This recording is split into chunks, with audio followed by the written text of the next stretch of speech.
ভাতার বিধানসভার নিত্যানন্দপুর অঞ্চলে স্বেচ্ছায় রক্তদান শিবির অনুষ্ঠিত হয়, পাশাপাশি কর্মী সম্মেলনও হয়।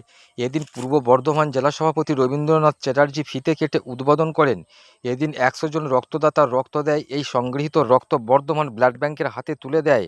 এদিন কর্মী সম্মেলনে জেলা সভাপতি বলেন যে বাংলা ভাষা নিয়ে যে কর্মসূচি রাজ্য জুড়ে চলছে আপনারাও চালিয়ে যান। উপস্থিত ছিলেন জেলা সভাপতি রবীন্দ্রনাথ চ্যাটার্জি, বিধায়ক মানগোবিন্দ অধিকারী, জেলা পরিষদের কর্মাধ্যক্ষ শান্তনু কোনার, ব্লক সভাপতি বাসুদেব জোস, জুলফিকার আলী, অমিত হুই সহ তৃণমূল কর্মীবৃন্দ। অধিকারীর আহ্বানে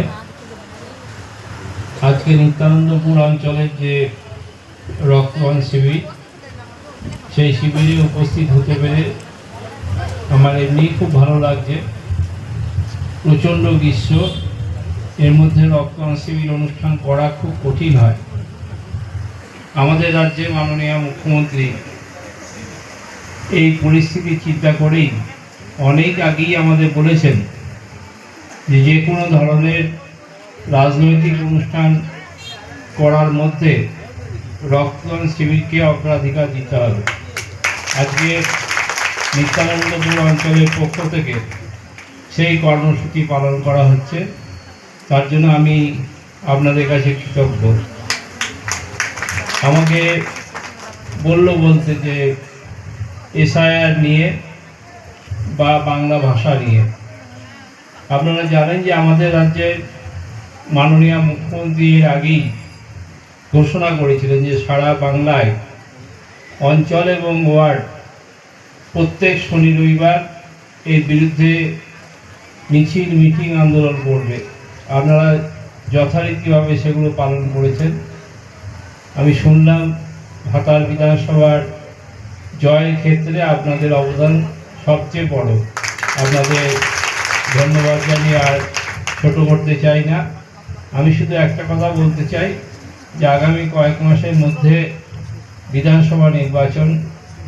গত বিধানসভা নির্বাচনে আপনারা মানগোবিন্দ অধিকারীর জন্য যেভাবে পরিশ্রম করেছেন, তাকে জিততে সাহায্য করেছেন।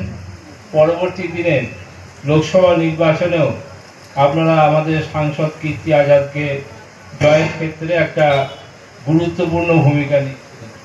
আমাদের রাজ্য নেতৃত্ব, তাদের অনেকের আশঙ্কা ছিল যে দিলীপ ঘোষ খুব দামি প্রার্থী, সেই জায়গায় একটা হারাশিতে আমাদের তৃণমূল কংগ্রেসের প্রার্থী লোকসভায় জয়লাভ করতে পারবে কিনা। কিন্তু আপনাদের সবারই প্রচেষ্টায় এবং বিশেষ করে একটা চ্যালেঞ্জ সামনে এসেছিল, যেহেতু দিলীপ ঘোষ প্রার্থী ছিল, আপনারা প্রমাণ করে দিয়েছেন যে আপনারা সব কিছুই করতে পারেন এবং একটা বিপুল ভোটের ব্যবধানে ভাতা বিধানসভা কেন্দ্র থেকে লোকসভায় আমাদের প্রার্থী জয়লাভ করেছিল। স্বভাবতই আপনাদের আবারও বললাম যে এই যে প্রচেষ্টার প্রতি সম্মান জানাই। আর আজকে বাংলা ভাষার কি অবস্থা, বাংলা ভাষাকে কিভাবে ব্যাহত করার চেষ্টা হচ্ছে। 4 তারিখে বিধানসভায় ছিলাম, মাননীয় মুখ্যমন্ত্রী ছিলেন। আপনারা অনেকেই বিধানসভায় সেদিনকে কি হয়েছে দেখেছেন। প্রকৃতপক্ষে মাননীয় মুখ্যমন্ত্রী এখনো পর্যন্ত বিজেপির বিরুদ্ধে সারা ভারতবর্ষে যে আন্দোলন, সেই আন্দোলনের প্রধান মুখ। স্বভাবতই তিনি তার বক্তব্য রাখার জন্য বিধানসভায় আসার পর বিজেপি বিধায়করা যে আচরণ করেছেন পরিষদীয় রাজনীতিতে, আমার অনেক দিনের অভিজ্ঞতা। আমি 30 বছর বিধায়ক, কিন্তু এই পরিস্থিতি কোনোদিন দেখিনি। কোনো বিরোধী দলকে এই আন্দোলন করতে দেখিনি, কিন্তু সেই ধরনের আন্দোলনই করলো। আর সেই দিনই উড়িষ্যার জলেশ্বরে আমাদের কাটোয়ারি একজন পরিযায়ী শ্রমিক, তিনি ওই চুল নিয়ে বিক্রি করতে যান, ফেরি করেন, তাকে এমন করে মারধর করেছে, সে কাটোয়ায় ফিরে এসে হসপিটালে ভর্তি আছে। কি অপরাধ না, তিনি বাংলা ভাষায় কথা বলছিলেন। আজকে বাংলা ভাষায় কথা বলা যদি অপরাধ হয়, তাহলে বাঙালিরা তার বিরুদ্ধে সংঘবদ্ধ আন্দোলন মমতা ব্যানার্জির নেতৃত্বে করবে, এটা স্বাভাবিক। আমরা আশা করব সেই আন্দোলনেও আপনারা সামিল হবেন। আপনাদের সবাইকে ধন্যবাদ জানিয়ে আমার বক্তব্য শেষ করলাম। জয় হিন্দ, বন্দে মাতরম। তৃণমূল কংগ্রেস জিন্দাবাদ, মমতা বন্দ্যোপাধ্যায় জিন্দাবাদ, অভিষেক বন্দ্যোপাধ্যায় জিন্দাবাদ।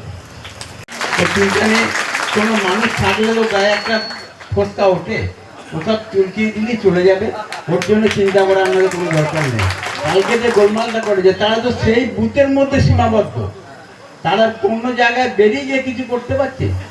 তার নিজের বুথে, কিন্তু আমরা নিজের বুথে আমরা জিতেছি। এই পঞ্চায়েত ভোটে আমরা ফ্রেশ ইলেকশন করে সেই বুথে আমরা কিন্তু জিতেছি।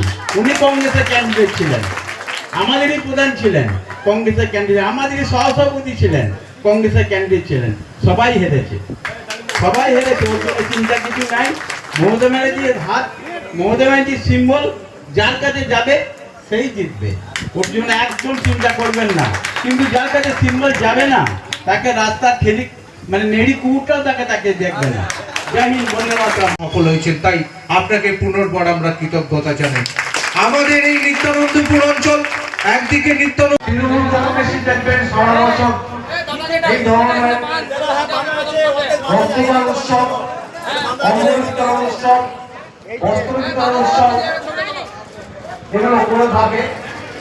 তো সেরকমই একটা অনুষ্ঠান নিরবিচ্ছিন্নভাবে বিধানসভাতে অংশগ্রহণ করে চলেছেন এবং রবিবাবুর পরিচালনায় বর্ধমান জেলা তৃণমূল কংগ্রেস অত্যন্ত সমৃদ্ধশালী হয়েছে।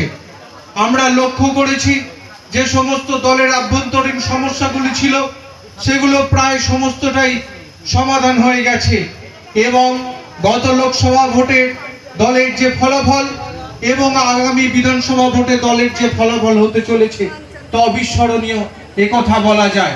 আজকে সম্মানীয় জেলা সভাপতি, সম্মানীয় বিধায়ক সাহেব এবং ব্লক সভাপতি মহাশয়কে সামনে রেখে আপনাদের শপথ নেওয়ার দিন যে আপনাদের রেকর্ড আপনাদের কি ভাঙতে হবে আগামী বিধানসভা ভোটে। এই ভাতার ব্লক, এই ভাতার বিধানসভার কিছু উপদ্রুত এলাকা হিসাবে তারা সেই সমস্ত এলাকায় অশান্তি ছড়িয়ে দিত বিরোধী দলগুলি এবং প্ররোচনার ফাঁদে কখনো কখনো আমাদের তৃণমূল কংগ্রেস কর্মীরাও পা দিয়ে ফেলত।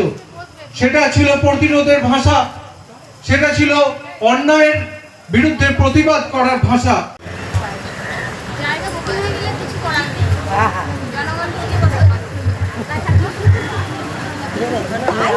নমস্কার,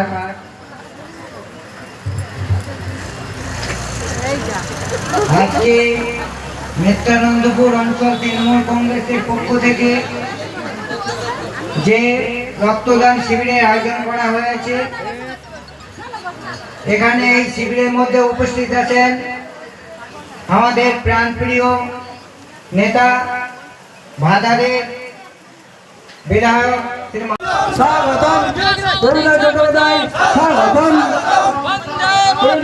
নিত্যানন্দপুর অঞ্চল তৃণমূল কংগ্রেসের উদ্যোগে রক্তদান শিবির এবং কর্মী সম্মেলন অনুষ্ঠিত হচ্ছে আমাদের বলগুনা বাজার সংলগ্ন নিত্যানন্দপুর অঞ্চল কার্যালয়ে।